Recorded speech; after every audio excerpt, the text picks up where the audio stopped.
The best advice to a small business owner, or for that matter, to a large business owner, is never stop thinking about how to delight your customer. Not to satisfy your customer, but to delight your customer. And when you wake up in the morning, start thinking about it. During the day, think about it.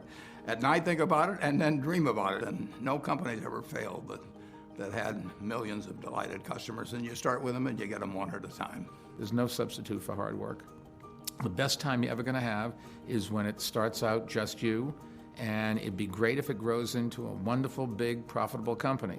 But you're never going to be happier and more satisfied than you are in the first year or so of getting your business going, because you do every single thing. You sweep up when everybody goes home, you're the first one in, you plug in the coffee pot, so when your people come in, they have hot coffee and can get straight to work. You work through lunch, set an example for them, but there's no substitute for hard work.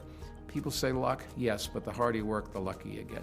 My advice to a small business owner or any entrepreneur would be not to be discouraged if the business you end up with is not the one you started out to pursue, because so often you encounter difficulties, you encounter failures, and the important piece is to learn from each of those very quickly and to pivot and to move on to the idea that works.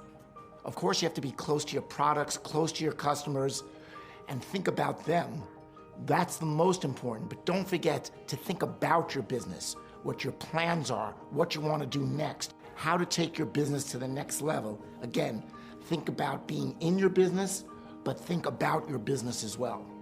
My best advice is to really work hard to clarify what your purpose is and be able to articulate that, be able to communicate it in a simple sentence. And the reason that's important is as you bring people into your company, I think the most important question you ask them is, why are you here? Why do you want to join this company? And if you hear that purpose back, if you hear that passion around that purpose, makes everything a whole lot easier. Any skill can be learned and taught, but passion cannot. Being an entrepreneur can be a roller coaster ride at times. You will have great days, you will have not so great days. You may even from time to time have an awful day.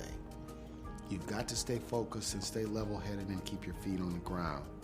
Companies that do well at some level, even though it may not be written down on a piece of paper, need to have kind of a clear strategy of why they're different, why they're adding value, why they're producing something special that customers need and that they're not getting now. So I think if there's a clear sense of strategy and you can get all the people aligned around that, then you get a lot more power than if you're just scrambling and working harder and harder and without that clear direction. So that's my one piece of advice.